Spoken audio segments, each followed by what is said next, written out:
स्वागत है आप सभी का अजय कोचिंग क्लासेस पे। स्टूडेंट्स, आज की इस वीडियो में हम लोग क्लास 10 साइंस के लिए चिन्ह पार्टी समझेंगे। तो चलिए समझते हैं। इसका यूज आपको न्यूमेरिकल्स में देखने को बहुत ज़्यादा मिलता है। ये दूरियां हम लेते हैं, चाहे ये यू की हो या वी हो या एफ हो या आर हो, इनकी जो दूरियां होती हैं उत्तल दर्पण के लिए और अवतल दर्पण के लिए पॉजिटिव होती है, नेगेटिव होती है। तो उनको पता करने के लिए हम चिन्ह पार्टी यूज करते हैं, ठीक है। और न्यूमेरिकल में चिन्ह परपाटी के बिना आप कोई भी सवाल नहीं लगा सकते हैं। तो न्यूमेरिकल के लिए आप इसको ध्यान समझिएगा। तो चलिए समझते हैं। तो एक बात समझ लीजिए कि हमेशा वस्तु को हम दर्पण के बाईं ओर रखते हैं। कहां पर रखते हैं? वस्तु को हमेशा दर्पण के बाईं ओर रखते हैं। तो हमने ये रख दिया, इस साइड रख देंगे हम किसी वस्तु को। अब नियम क्या कहता है? तो चलिए नियम समझते हैं। तो यहाँ पर बोला गया है कि दर्पण पर प्रकाश किरणें सदैव बाईं ओर से डाली जाती हैं। मतलब क्या है इसका? कि हमें वस्तु को बाईं ओर रखना है और जो प्रकाश किरणें होंगी वो भी बाईं ओर से आनी चाहिए। तो यदि यहाँ पर हम किसी वस्तु को रखें तो यहीं से हमें प्रकाश किरणें डालनी होंगी। ये होता है हमारा पहला नियम। अब दूसरे नियम की बात करें तो दूसरे नियम कहता है कि समस्त दूरियां, अब कौन कौन सी दूरियां, चाहे यू हो, वी, एफ, आर, अब इनकी दूरियां जानते हैं क्या कैसी होती हैं।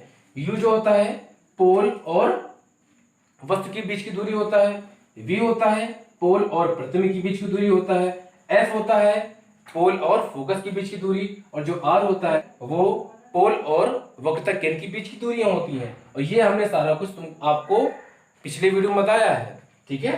चलिए दूसरा नियम क्या कह रहा है यहाँ पर? समस्त दूरियां दर्पण के ध्रुव से मुख्य अक्ष के साथ मापी जाती हैं। यहाँ पर आपको जितनी भी दूरियां हैं, जितनी भी आपको दूरियां दिख रही हैं, सभी दूरियां हम पोल से नापते हैं। ये दर्पण का होता है ध्रुव, ठीक है। ये हो गया दूसरा नियम। तीसरा नियम कह रहा है कि वे दूरियां जो आपतित किरण की दिशा में मापी जाती हैं धनात्मक चिन्ह के साथ ली जाती हैं। मतलब क्या है कि आपतित की दिशा क्या होगी? ये होती है, क्योंकि हम वस्तु को इस साइड रखेंगे बाईं ओर, ये बाईं ओर हो गया। अब इस तरफ हम वस्तु को रखेंगे तो प्रकाश किरणें कैसी होंगी? इसी साइड से डाली जाएंगी। तो आपतित किरण की जो दिशा होगी ये तो यही होगी ना। तो इस दिशा में जितनी भी दूरियां हम लेते हैं वो हो जाती हैं पॉजिटिव, ठीक है। क्या बोला गया है यहाँ पर? कि वे दूरियां जो आपतित किरण की दिशा में मापी जाती हैं धनात्मक चिन्ह के साथ ली जाती हैं। ठीक, इतना हो गया। अब इसमें चौथा नियम देखें।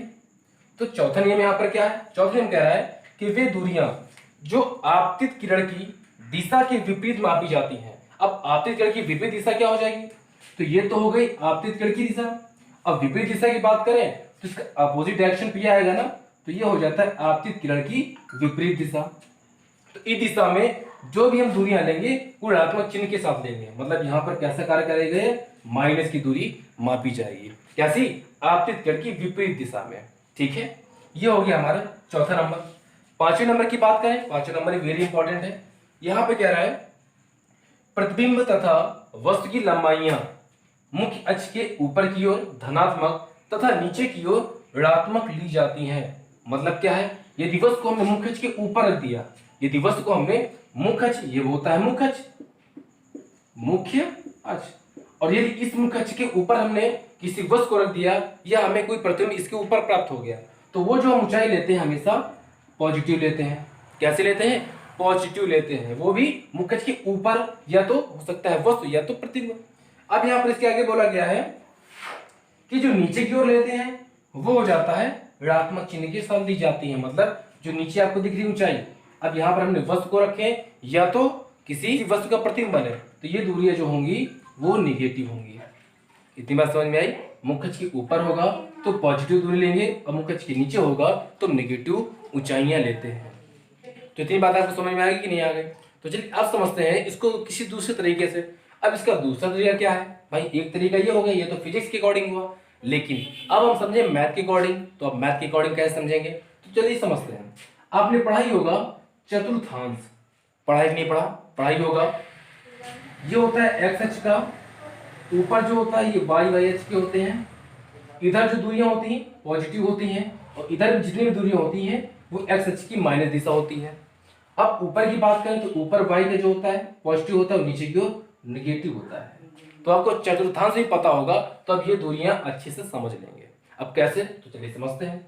यहाँ पर देखिए कि जितनी दूरी हमें करना क्या है, यहाँ से था पोल से दूरियां नापनी थी ना, तो यहाँ से इधर की जितनी भी दूरियां होती ऋणात्मक होती ना, मतलब आपतित किरण की विपरीत दिशा। तो यहाँ पर आप कैसे समझेंगे?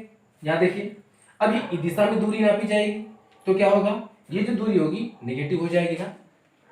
चतुर्थांश आपको अच्छे से आता होगा तो आपको किसी प्रकार की कोई दिक्कत नहीं होगी। तो ये दिशा हो फिर जितनी भी दूरियां होंगी इस दिशा की ओर, मतलब इधर से इधर की ओर होंगी नेगेटिव पे। ठीक है, अब यहां से बात करें इस दिशा पे तो जितनी भी दूरियां होंगी वो हो जाएंगी पॉजिटिव। ठीक, इतना हो गया। अब इसके बाद जो दूरियां हम ऊपर की ओर लेंगे वो होंगी पॉजिटिव और जो दूरियां नीचे की ओर होती हैं वो होती है नेगेटिव। तो आप दोनों तरीके से इसको समझ सकते हैं, या तो फिजिक्स के अकॉर्डिंग समझ लीजिए या तो मैथमेटिक्स के अकॉर्डिंग समझ लीजिए, दोनों तरीके सिंपल है। ये जो रूल है कभी एग्जाम में पूछे नहीं जाते हैं कि आपसे कह दे कि चिन्ह परिपाटी के सारे रूल से लिखो, ये कभी नहीं पूछता। ये आपको सिर्फ दिमाग पे रखना होता है और बाकी रटना नहीं होता कि सारे पॉइंट्स आप रटने लगे, उससे कोई मतलब नहीं है। आपको रटना नहीं है, आपको उसे समझना है।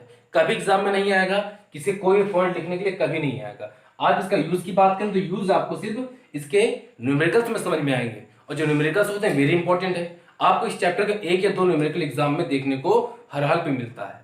ठीक है, तो 2 तरीके से आपने समझ लिए, चाहे वो मैथमेटिक्स हो या तो फिजिक्स के अकॉर्डिंग। तो इतनी बात आपको समझ में आ गई। तो इस वीडियो में इधर रखिए, मिलते हैं नेक्स्ट वीडियो में। लेकिन जाने से पहले याद रखिए, यदि वीडियो आपको पसंद आए तो वीडियो को लाइक एंड शेयर बिल्कुल कर दें।